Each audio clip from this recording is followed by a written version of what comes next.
So we're here. PJ Farley's here. You seem to have your voice back from the last time I saw you. You completely lost it screaming at Eric. So, but it's now recovered, rested. It's fully the reason why I lost my voice Yeah. is young Eric Martin. Eric, let's go. Eric, we gotta go. I Yeah. saw that interview with the Metal Voice. My buddy Kenny did it. He was there until literally you guys had to go on stage. He was talking. Oh, I know. I said we have to go on stage now. Interview's over. So are you hired as not just the bass player? You're also like the wrangler of Eric Martin. Yeah, I unfortunately am the keeper of the, you know, little miser. How'd you luck into that gig? How did that all fall into Uh place? Lost a contest. Fair. You drew the short straw. Yeah. No, That sucks. I gotta do it. And honestly, it makes my life easier. Yeah. It doesn't sound or look like it, but it does. So how's it been? You finally have a couple weeks. Has it been off? You don't normally have a lot of time at home. So how's it been just being able to relax for a bit? Yeah, I've been home for about I think 2 weeks now or something, about 2 weeks. Got another one left. So that's I'm enjoying it. I get a little weird when I'm home and not playing. I mean, I always got stuff to do to keep my days busy and stuff, but Yeah. when I don't have gigs, I'm like I just feel I get a little kooky. Yeah. Do you have anything else you do around the house, or is it just thinking about the next gig? Well, but usually I'm setting up for the next gig. So whether that's like when I'm with Eric, I'm tour managing and stuff, and Trixter, I get a tour manage, so I'm booking travel, advancing shows, you know, dealing with contracts, and all the logistical stuff. Um, and then if there's any other songs we got to work on, getting that done, and trying to write music, or just pick up the bass and play and practice and have fun with it, not just do it because I have to. Yeah. And then just being a dad. Yeah. So you've been pretty busy last year. A lot of people were still like easing into it after the pandemic. How many different bands, if you know, did you play with? And I'm pretty sure I was at most of the shows anyway. So I probably saw you at a lot of them. Then you'll be able to correct me if I'm wrong. Well, so Eric is almost counts like two because me and him we do a lot of acoustic shows. So Yeah. we acoustic thing. Then we have the full band with Steve and Joey. So that's really like two. Then there's obviously Fozzy. There's me and Steve doing Trixter. I saw Um, three so far. I'm doing good. uh, Last year I did Raw. I might have done some. I did some stuff this year with Raw too. That's five. Rubik's Cube. That's six. Um, every once in a while I'll play my own solo acoustic shows. Yeah. So kind of seven national kind of touring outfits, if you will.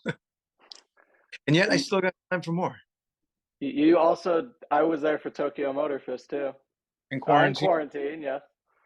Yeah, I filled in with Tokyo Motor Fest this year too. I'm gonna guess on that one. I think I know who made the call for that. I'm gonna guess it was Mr. Steve Bratt. How much time do you have to prep for that? Was that a last minute thing, or did you have some time? No, I had probably like a good. I knew about it for a while. Okay. I had plenty of time. Well, put it this way: I had more time than I ever had to uh, prepare for a gig. Well, that's definitely a positive, yeah, because it was announced pretty last minute, so I was worried that it was, oh, PJ's got to scramble. I mean, some of the songs are Trickster, so you knew most of them, but that's okay. Right. How was it getting to play Trickster in Jersey with like a full band again with that atmosphere? That must have been cool. It's great. Yeah, it's always a little bit different when you're playing it at home. Um, Yeah, yeah, it just always feels you always know when you're playing those songs at home. So yeah. it's always a good feeling. So was it? This was your first time working. We're gonna shift now to Fozzy for a bit. It was your first time working on an album with them, correct? No, actually, well, the record was done before I even got in the band. Oh, well, then you're lucky you. You don't have to do. Yeah, I didn't have to go do all the legwork. Yeah, no, and they was sitting on it for God. I mean, the record was supposed to be called 2020, put it that way. So Yeah. already basically in the can at the time I was officially made a member. Because I went out with them in August of 2020, but that was just helping them out, kind of filling in, kind of Yeah. thing.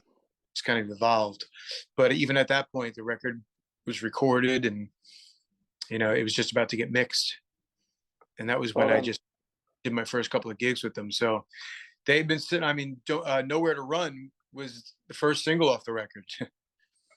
yeah, then that's been out for years now. So Yep. yeah, they must have been sitting on this for a while.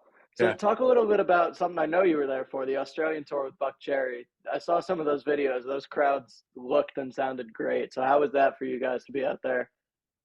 I was amazing. For me, it was amazing because it was the first time I went to Australia in my whole life, which is amazing to me. With you would think a guy in how many national touring bands did I just roll off, and I Too never many. never been to Australia. Um, so that was amazing to me. Just a bucket list thing, and it was great. Obviously, us and Buck Cherry, it was a great package. And Fozzy and Buck Cherry have done that before in Yeah. Australia. Worked, and probably do it again. Um, so it was just too short. I mean, those Australia runs they're hit and run. You go every show's a fly date, so you're flying every day, and um, you don't get a lot of time. You get like one day off. So next time, hopefully, we can expand it a little. You know, and the Yeah. UK too. We did the UK right before that, UK and Ireland, which was just, I mean, that's probably where the biggest is over there. Yeah, they're and those crowds again, they're all so just excited for anything. It's got to be such a fun atmosphere to play with. Just Yeah, there. And now you're stuck in America. Sorry. You're stuck with us. So your tour starts in spring now with Fozzy, right? You're starting right. March-ish, April. So Yeah. how long are you guys out on the road for? Well, I think it's gonna be with a couple of breaks because I think we're gonna do something after this first tour that was announced. We have something in the works for the following months, like May, I think. So it's gonna be about 3 months with a break here and there. When's the cruise? I have no idea when Chris's cruise is. When's the Jericho cruise? Isn't that later in the year? No, Is February that 2nd. earlier this year? Okay. So Yeah, are you prepping for that now, or yeah, are yeah. you a Because late packer? what's that? Are you a late packer? Because I wouldn't pack for that thing like until the day before I leave. Oh yeah, I mean, my wife thinks drives her absolutely There crazy. we go.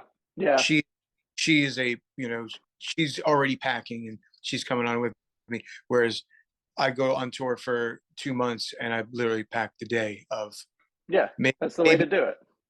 maybe a day before. But I don't know if you can tell by my wardrobe, I don't have many options, so it's a pretty easy thing for me to do. Pack a Yeah. suit. So how many bands are you playing with on that cruise? You got I know at least two, probably more.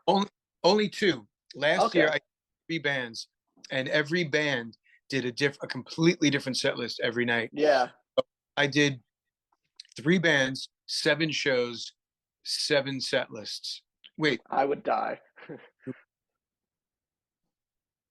quarantine. Yeah, 3 bands, 7 shows, completely different set lists. Well, that's So fun. 4 set lists. So how long does it take you to get everything together for something like that? Not as long as you would think. Um, my head is just full of songs, and that's about it. So That's probably good for somebody in your position. yeah, so I'm that's my go-to is, hey, I'll learn your set quicker than anybody else you can name. Somebody might play it better, but I'm gonna know it. I'm gonna play it like I mean it. But yeah, I can get songs down pretty quick, and because I force myself to memorize them, and Yeah. I'm not like looking at cheat sheets or anything because I have terrible eyesight, so I couldn't read it anyway. And I just feel like you're going to play stuff much better if you've digested it and you're playing it from memory as opposed to just turning a page and looking at something. I just I was never down with that. Yeah. I get it, And, but you can do it. All the best to you. But I mean, for me, I've always it never appealed to me. I never wanted to read and play music at the same time. It kind of didn't make sense to me. and then you don't look cool either. You gotta look cool. True that. So was that something that helped you get, like the gig with Fozzy? Was that just they knew that you were the guy who could learn their sets? And they're like, oh, we'll call PJ. No, because I had a little bit of time to learn that stuff too. I had about a month or so to learn the Fozzy stuff. Um, so yeah, that didn't really come into play. But I've gotten gigs where it's been like, all right, can you learn 15 songs in 24 hours? It's like, yep. I can. Well, so now we're gonna shift a bit to Acoustic Trickster. Was that your idea, Steve's idea, or maybe it was Ben's idea? I don't think it was Ben's idea, but maybe it was. So whose idea was it to take that on the road for a bit?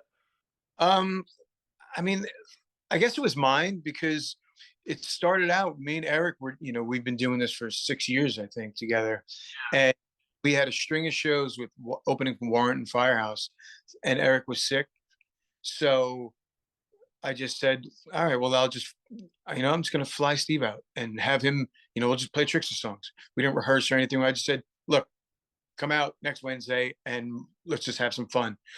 And I've been telling him for a while. I said we should do this too. I go out there with Eric and play all these songs and stuff, and I do a couple of the Trickster songs. I'm like, but we can go out there and kind of do the same thing. And we just never really put it together.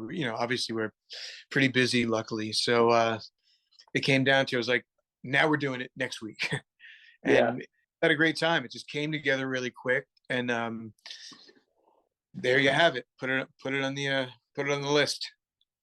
it works. So it's not like a boring old acoustic show. It's there's more than that. There's like stories, jokes, crowd interaction. Steve, for some reason, is still doing scissor kicks. I don't know how, but he still is. So talk a little bit about what to expect if you go to one of those shows. Well, it's definitely an acoustic show on steroids because Steve Yeah, plays a Fender uh, Acoustasonic. It's an acoustic telly, but it has electronics in it. So he's got a pedal board, and all you have to do is flick a switch, and you go from acoustic to shredding solos, which yeah, most acoustic shows, and for me personally, I can't stand when I see acoustic shows and I see guitar players try to burn solos and just watch them struggle. I don't care if you're Paul Gilbert or, just the best guitar players in the world. I don't like to hear that many notes on an acoustic guitar in an acoustic setting. Don't do it. Just play through it, man. Keep the beat and just yep, give me the three chords, and I can deal without the notes. Um, so instead of doing it like that, he brings this sonic, and he can still do solos, and we can jam, and we definitely kind of let loose a little bit, and just kind of, I don't know, like we've never been a jam band, but we kind of go with it, and kind of let loose a little bit, have some fun. So it's definitely not your average acoustic show. And yeah, we tell stories and jokes, and obviously, I mean, there's no way we're going to do anything without telling jokes and getting some chuckles out of you. So it's pretty much anything you could put it this way. It's worth the price of the ticket. yes. So was Ben always the drummer when you guys did the acoustic trickster gigs, or did you have somebody else? Because he also adds to it. He's insane. It's supposed to be acoustic, and he's there, got stick in his mouth, just doing whatever the hell he does. Giving the dog a bone, yeah. Yeah, uh, yeah, well, it's just like I said, I just kind of replaced Eric with Steve that one show, and it was like, wow, all right, well, now we have this. So and then you don't have to wrangle Eric either. I just doubled my schedule. Well, so you also do your own solo acoustic shows. Obviously, we talked about a little bit. So talk a bit about what you play, because you have a deep, repertoire that you can dive in from so many bands you played with. You have your solo music. Talk a little bit about that experience, just seeing your own show. Yeah. Well, I mean, I have two solo records, Yeah, and I've done limited, you know, live shows. I've done some, but it's really tough to get a full band out there and get a show booked. And, it's touring these days for anybody is very hard, costly, and time consuming. And it's just not feasible for someone like me to just go out and bring a band and, you know, uh, travel around. It's just not workable. So Yeah. I try to do I do the acoustic shows where it's just me and I have Ben playing with me now, and I do because I have these two records that I did and I want to play the song. I want to share them with people, so I do that. It's kind of like what I do with Steve or with Eric. I'll do a couple Trixter songs and maybe a cover here or there, and a little bit of storytelling. It's the same kind of thing, only with more of just me. That's how it should be. Yeah. And then it's less work for you because you don't have to make sure that anybody's getting on stage on time, not saying any names. Yes, and it's all about me. I get tired of my own voice at some point. Well, that's when you lose it, and then you don't have to worry about it. So, do you have any more of those planned for the upcoming year? I don't know if there's any announced, but are you planning on doing any at some point if you have time? Yeah, I mean, I plan on doing more. I don't have any right now because the beginning of the year, my schedule is just starting to come together. Yeah. Um, so I'm starting to see little windows of opportunity here and there. So I'm hopeful that I'll get a couple placed in between everything else. You gonna head back to Florida, or are you gonna keep some here for us? Because you kind of ran away from us there, Am up I in going the to help? Northeast. Where? Any up in the Northeast, near where I can go, more specifically. Yeah, hopefully. I'll do it anywhere, but Yay! say somewhere around the Northeast is definitely on At the some point. on the schedule. So, what else do you have coming up? Obviously, there's a Fozzy tour. We have a couple acoustic Trixter dates already in February. Anything else you have coming up for the year that you want to talk about? Yeah, I have a couple shows next week with Eric and Steve down in Key West. We're part of the Rock Island Festival in Key West, but sort of we're doing like a private show for the VIPs there, and then we're doing Yeah, two public shows down on Duval Street after that, and then we have two shows, the 27th and 28th in Salt Lake City and Denver. That's with Eric and Joey and Steve. And then I got Jericho Cruise right after that. And it could be a couple things in February that I'm waiting on, but not at you liberty. can reveal it. You can reveal them here if you want. I don't mind. Good, but yeah, so there's a little gap in February that could be potentially filled. So I'm waiting to hear about that. But and then yeah, there's some Trickster shows, and then before you know it, Fozzy's up and running. And even in That's that, we do like Fozzy takes a week and week or so break, and after like 2 weeks or so, and I'll come home, and then we have I think some Trickster shows in that break. So always plugging in. yeah. That's what you got to do. You got to do. I don't know anything else. I literally Yeah. don't know anything else. No one's going to hire me for jack shit because I'm not qualified for anything else. So Have you tried? Because I think if you throw in an application, maybe you'll land something. I don't know if you'd want to, I'm but holding out for action. fair enough. So before I let you go, I was told by Lulu from GFM that I have to ask you: did you get any more cool lights for your bunk? She wanted me to ask you that. I have cool lights waiting. Yes, I do. So I did, and Lulu knows everybody tricked out our bunks on the buses, and Yeah. so I went out and I bought new lights for our September tour that it had to get pushed back because Chris's injury. So I got them. I got them waiting. I'll use them and put them up in March, I'm and then so mad we have a about little. that. What's that? I'm so mad about that being pushed back. All the dates were postponed except for the one that I was going to go to. I think like three got canceled and one of them was mine. I'm very Which one? sad. Albany. Albany one. Yeah, yeah. Yeah, It's all right, man. Your time will come. I'll be around. I'll be blessed. So, what can you reveal about the new lights, though? I'm sure Lulu would like to know the secrets of them. Oh, you know, the cool thing about it is that when everybody tricks out their bunks, everyone's remote control will activate everybody else's. Oh So yeah, yeah, those things cross.